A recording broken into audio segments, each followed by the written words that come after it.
one of the foundational qualities of this way is a kind of responsive improvisation. And what I mean by that is, first of all, that we're always listening. We're always trying to pay attention to as much as we can pay attention to. We're always interested in the world. And so we've talked about, to the extent that we're cultivating something, we're cultivating an attitude of warmth and curiosity toward the world. So that's the responsive part of and then the improvisation part is, it's harder than having a rule book, It might be a little closer to the bone, a little closer to what's actually happening. One of the things I pay the most attention to is something Gandhi said. He said, people want a lot of rules so they don't have to be good. And I think we're going for the good in the sense that Gandhi meant, which is, what's happening? What can I do about it? What's my participation? Not, how do I judge this?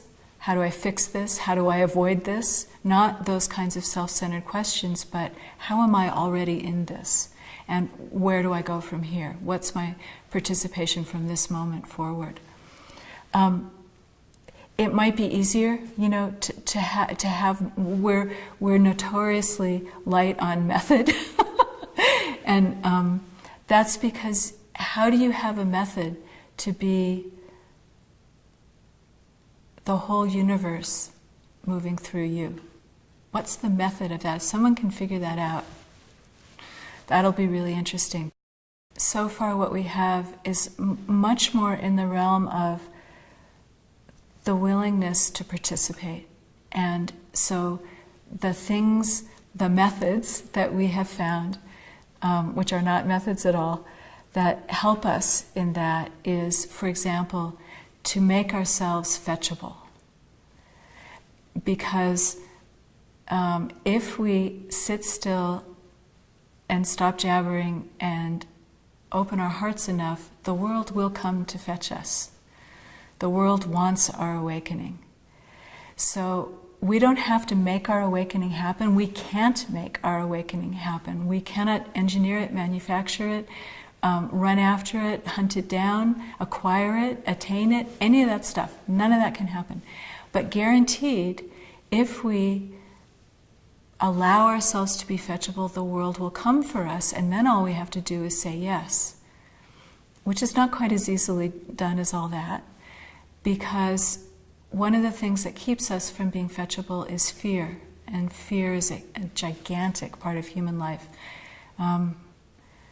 I've come to believe that most people, most of the time, are desperately afraid and are spending most of their time managing that fear. That's not so fetchable. That's about something else. Your attention is turned in this very, very intense way somewhere else.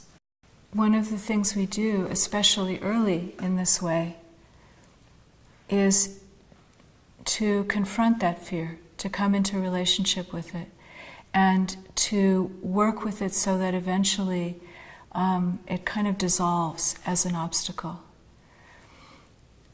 When that has been done, or done over and over again, or done progressively, or however it is that it happens, then it's easier for us to be open enough to be fetchable.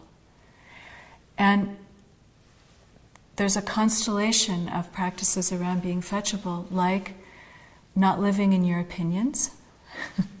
We talk about kind of two orders of experience. I mean, there's more than that, but there's a first order of experience, which is what's happening right now, what's actually happening. And then there's a second order of experience, which is what we think about it, what we feel about it, how we judge it, what we think it means to us, what emotions it brings up in us, all of that kind of stuff. Most of us spend a lot of time jumping, in any situation, jumping immediately into a second order of experience. If you're a meditator or following some kind of practice like that, you will also have a third order of experience, which is, I shouldn't be doing that. I shouldn't be feeling that way. I'm a meditator. So then you're even further away, and there's probably more after that. So one part of being fetchable is just endlessly like returning to that first order of experience, getting back to what's actually happening. And so when When say I'm having a conversation with somebody and somebody has a really strong reaction to what's being said. Okay, so you stop and you say, yeah, here's this reaction I'm having to what's being said. And then you pull the camera back and you look at what a large field that reaction is happening in. You don't have to suppress it. You know, I'm a meditator. I shouldn't react like that. You know, you shouldn't cut. That just doesn't work. You know, that just orphans things, you know, and relegates them to the shadows. You don't have to indulge it, which is probably the most common human tendency to, you know, to say what I'm feeling right now is the most important thing happening in this whole situation, right? We do that. That's jumping into the second order of experience.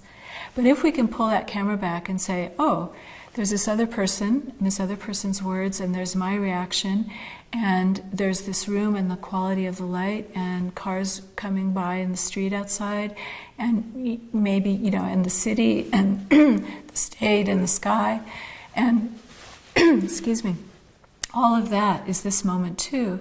Then you don't have to do anything about your thoughts and feelings, because suddenly they're in their proper perspective compared to everything else, and it's much easier to just be with what's happening. So that would be an example of a kind of practice of fetchability. One of the koans that kind of sums up the practices related to the radiance of the dark and endarkenment goes like this. Step by step in the dark, if your foot's not wet, it found the stone. And that's a lot how we do things, step by step in the dark. And sometimes we hit the stone and sometimes we hit the water, and it's all good, you know. Just paying attention to that walk, maybe even closing our eyes when we're making that walk, and step by step listening to the dark, allowing the dark to permeate us, to stain and dye us as we walk. And remembering that every time our foot steps and our foot slips and we hit that water, you know, it's the water of the vastness, which we're always standing in anyway. And it's just a reminder that we are. One of the things that happens when you bring the radiance of the dark in and you have a kind of allegiance to endarkenment as a way, is that certainty starts to feel like a pretty silly idea. If 96% of everything is a mystery, you know, great, be certain about that 4%. That'll really help.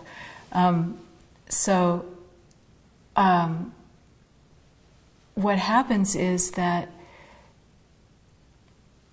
holding things as questions begins to feel more like what's real, you know, that the way things are is kind of a whole bunch of questions.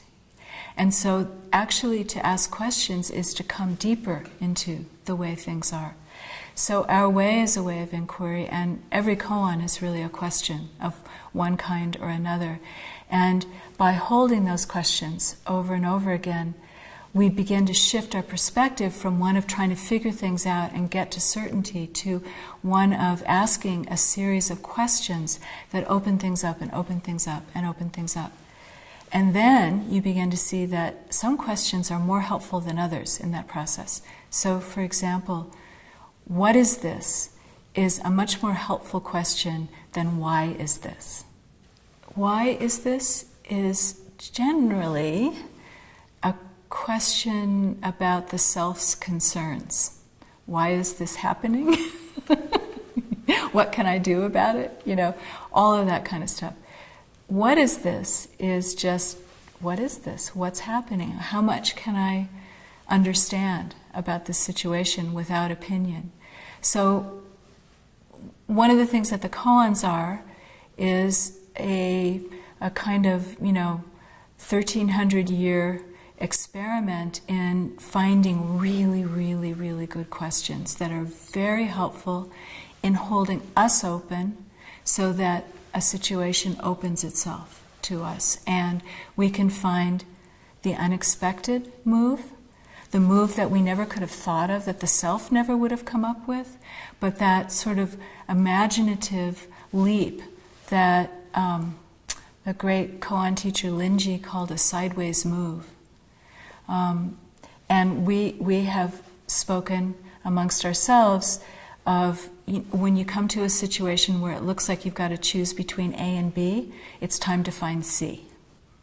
What's the thing that is not part of a duality but includes both of them and yet is something more than either of them could be?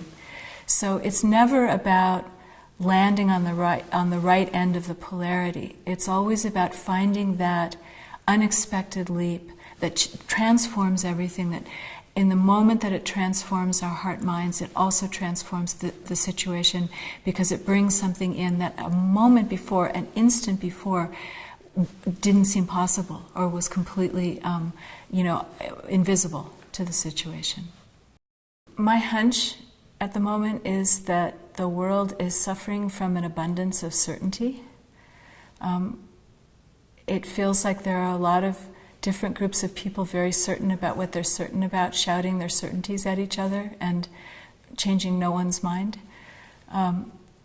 And so I think there is something that this tradition can possibly make as an offering to that situation.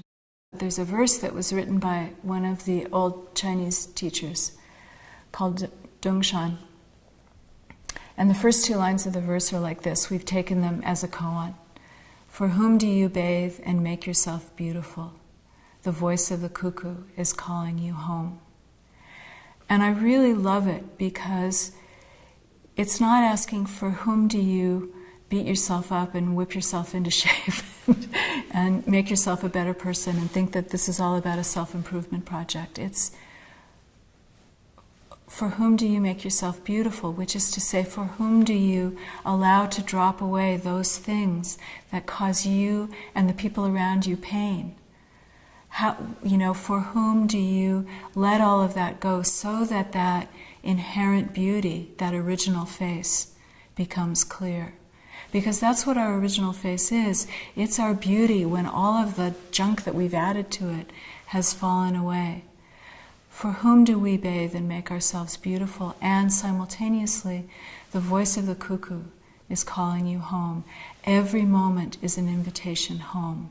Every moment is an invitation to remember that this heart mind, this body, this community, this landscape, this world, this universe is home.